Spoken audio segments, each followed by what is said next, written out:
पापा, मैं यह शादी नहीं करना चाहती। प्लीज़ आप मेरी बात मान लो। क्या कह रही हो तुम?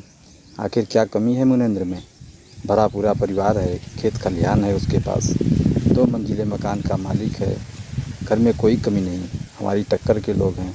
उसके पिता ने गुस्से में कहा। पर पापा, आप भी जानते हैं मुनेंद्र 5वीं फेल है, जबकि मैं ग्रेजुएट हूँ। हमारा क्या मेल? मंजू ने अपनी बात रखी। मंजू, याद रख, पढ़ने लिखने का यह मतलब नहीं कि तू अपने बाप से ज़बान लड़ाए। और फिर पढ़ाई में क्या रखा है? जब लड़का इतना कमा खा रहा है, वह दान धर्म करने वाले इतने ऊंचे ख़ानदान से हैं, फिर तुम्हें बीच में बोलने का हक किसने दिया? देख बेटा, हम तेरे भले की ही बात करेंगे। हम तेरे माँ बाप हैं, कोई दुश्मन तो है नहीं। माँ ने सख्त आवाज़ में उसे समझाने की कोशिश की। पर माँ, आप जानते हो ना मुझे पढ़ने लिखने का कितना शौक़ है। मैं आगे बीएड कर टीचर बनना चाहती हूँ। बाहर निकलकर काम करना है, रुपए कमाने हैं मुझे। मंजू गिड़गिड़ाई। बहुत हो गई पढ़ाई, जब से पैदा हुई है यह लड़की पढ़ाई के पीछे पड़ी है। देख, अब तू चेत जा। लड़की का जन्म घर संभालने के लिए होता है, रुपए कमाने के लिए नहीं। तेरे ससुराल में इतना पैसा है कि बिना कमाई किए आराम से जी सकती है। चल, ज़्यादा नखरे मत कर और शादी के लिए तैयार हो जा। हम तेरे नखरे और नहीं सह सकते। अपने घर जा और हमें चैन से रहने दे। उसके पिता ने अपना फैसला सुना दिया था। हार कर मंजू को शादी की सहमति देनी पड़ी। मुनेंद्र के साथ 7 फेरे लेकर वह उसके घर आ गई। मंजू का मायका बहुत पूजा पाठ करने वाला था। उसके पिता गांव के बड़े किसान थे। अब उसे ससुराल भी वैसा ही मिला था। पूजा पाठ और अंधविश्वास में ये लोग 2 कदम आगे ही थे। किस दिन कौन से रंग के कपड़े पहनने हैं, किस दिन बाल धोना है, किस दिन नाखून काटने हैं और किस दिन बहू के हाथ दान पुण्य कराना है, यह सब पहले से निश्चित रहता था। सप्ताह के 7 में से 4 दिन उससे अपेक्षा रखी जाती थी कि वह किसी न किसी देवता के नाम पर व्रत रखे। व्रत नहीं तो कम से कम नियम से चले, रीति रिवाजों का पालन करे। मंजू को अपनी डिग्री के कागजात उठाकर अलमारी में रख देने पड़े। इस डिग्री की इस घर में कोई अहमियत नहीं थी। उसका काम केवल सास ससुर की सेवा करना, पति को सेक्स सुख देना और घर भर को स्वादिष्ट खाना बना बना कर खिलाना मात्र था। उसकी खुशी, उसकी संतुष्टि और उसके सपनों की कोई अहमियत नहीं थी।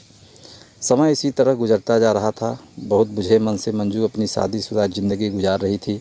शादी के 1 साल बीत जाने के बाद भी जब मंजू ने सास को कोई खुशखबरी नहीं सुनाई तो घर में नए शगुफे शुरू हो गए।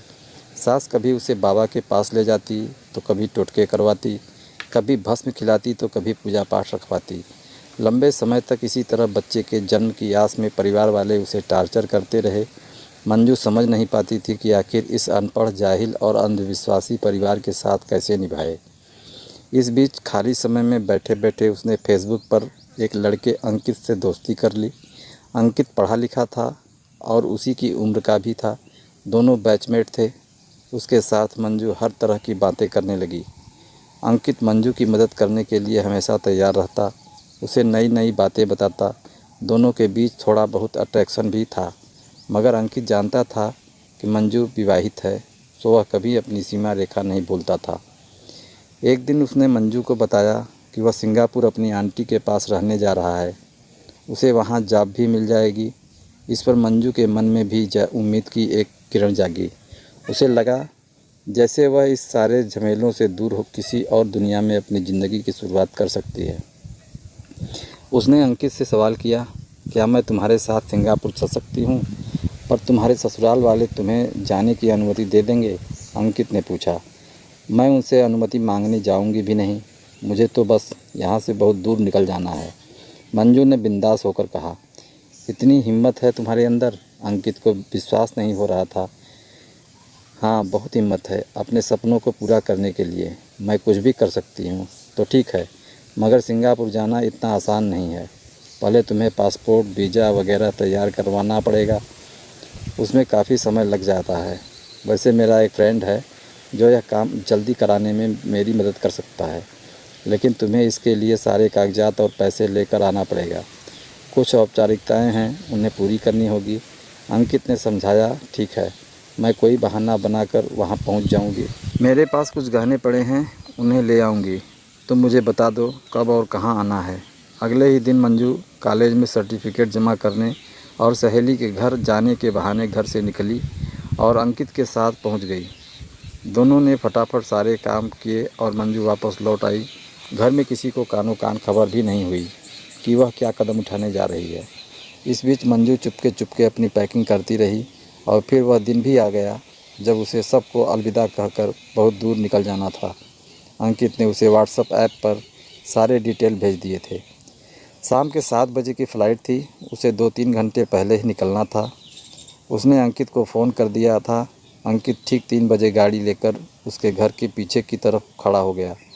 इस वक्त घर में सब सो रहे थे। मौका देखकर मंजू बैग और सूटकेस लेकर चुपके से निकली और अंकित के साथ गाड़ी में बैठकर एयरपोर्ट की ओर चल पड़ी। फ़्लाइट में बैठकर उसे एहसास हुआ जैसे आज उसके सपनों को पंख लग गए हैं। आज से उसकी ज़िंदगी पर किसी और का नहीं बल्कि खुद उसका हक होगा। वह छूट रही इस दुनिया में कभी भी वापस लौटना नहीं चाहती थी। रास्ते में अंकित जानबूझकर माहौल को हल्का बनाने की कोशिश कर रहा था। वह जानता था कि मंजू अंदर से काफ़ी डरी हुई थी।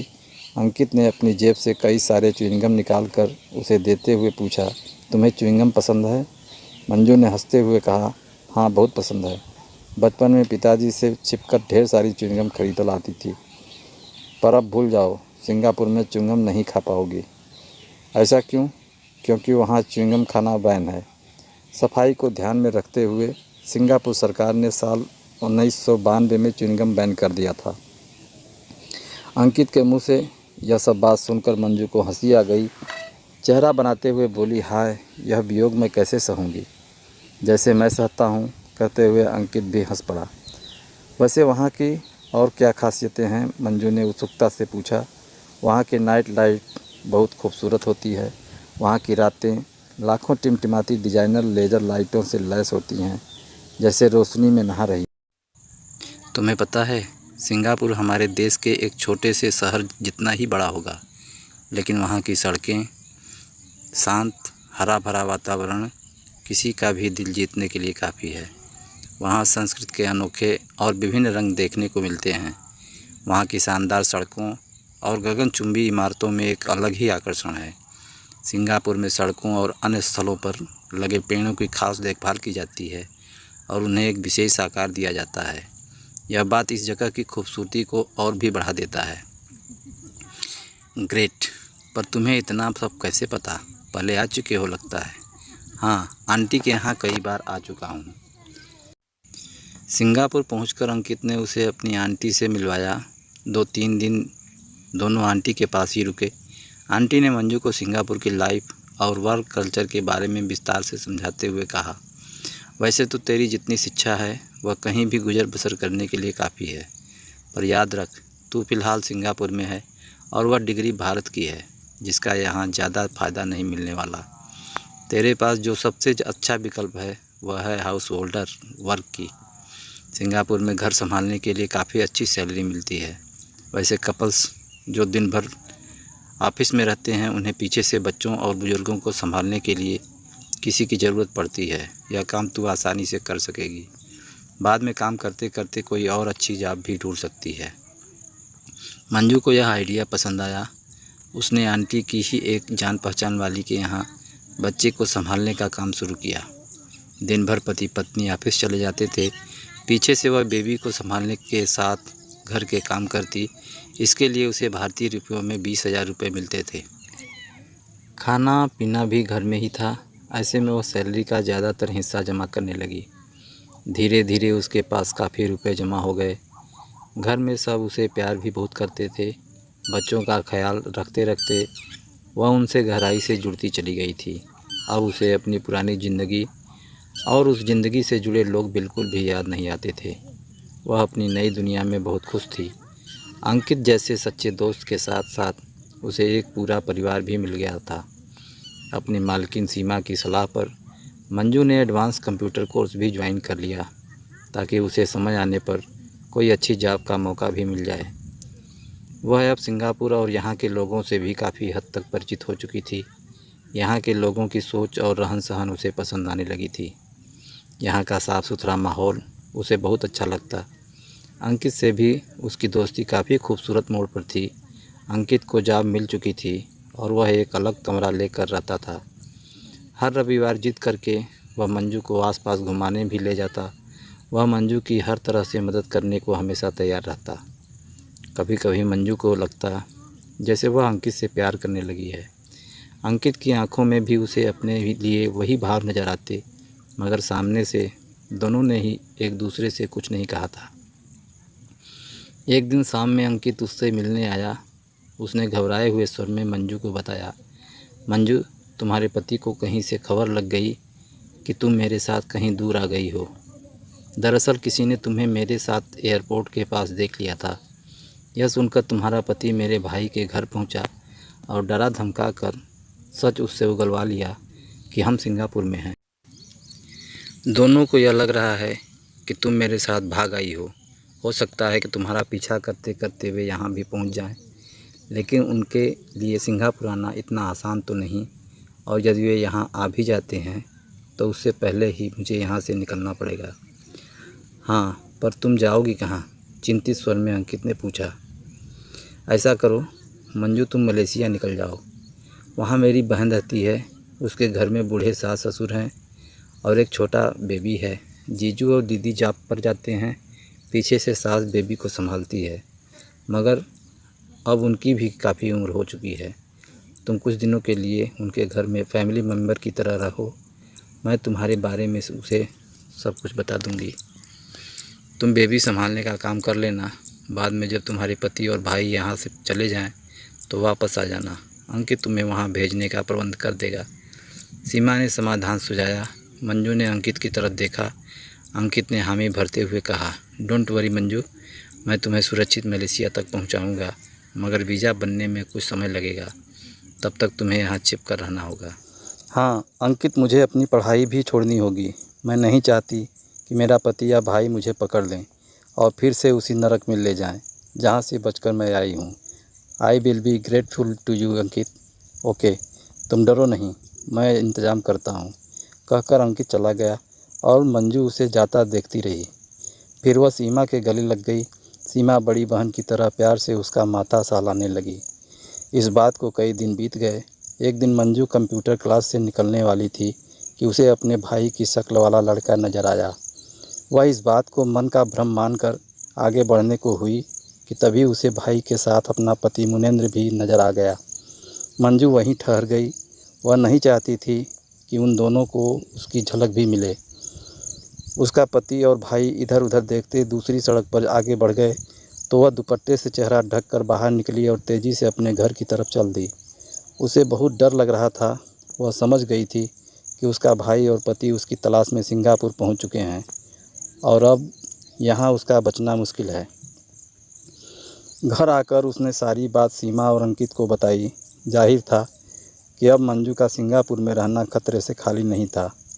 अब तक अंकित ने मंजू का वीज़ा का इंतज़ाम कर दिया था। अगले दिन ही उसके जाने का प्रबंध कर दिया गया।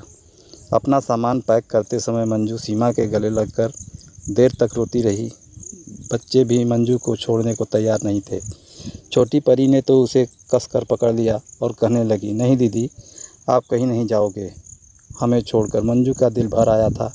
उसकी आंखों से खुशी के आंसू बह निकले। अंकित के साथ एयरपोर्ट की तरफ जाते हुए भी वही सोच रही थी कि एक अनजान देश में अनजानों के बीच उसे अपने परिवार से कहीं ज़्यादा प्यार मिला। यही नहीं, अंकित जैसा दोस्त मिला जो रिश्ते में कुछ न होते हुए भी उसके लिए इतना भाग दौड़ करता रहता है, उसे सुरक्षा देता है, उसकी परवाह करता है। काश अंकित हमेशा के लिए उसका बन जाता। इसी तरह हमेशा उसके बढ़ते कदमों को हौसला और संबल देता। मंजू ने इन्हीं भावों के साथ अंकित के तरफ देखा। अंकित की नज़रों में भी शायद यही भाव थे, एक अनकहा सा प्यार दोनों की आंखों में झलक रहा था, पर दोनों ही कुछ कह नहीं पा रहे थे। अंकित ने उदास स्वर में कहा, अपना ध्यान रखना मंजू, देखो तुम भी बच के रहना, कहीं वे तुम्हें देख न लें। मंजू ने भी चिंतित होकर कहा, नहीं नहीं, आजकल मेरी नाइट शिफ्ट चल रही है। मैं दिन में वैसे भी घर में ही रहता हूँ, सो पकड़ में नहीं आने वाला। अगर वे मुझे खोजते हुए घर तक आ भी गए तो मैं यही कहूँगा कि तुम मेरे साथ आई ज़रूर थी, मगर अब कहाँ हो यह खबर नहीं है। तुम घबराओ नहीं, आराम से रहना और अपना ध्यान रखना।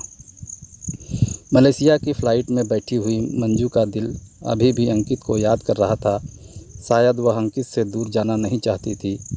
वह एक नए सफ़र की तरफ निकल जो चुकी थी, पर इस बार पीछे जो छूट रहा था वह सब फिर से पा लेने की चाहत थी।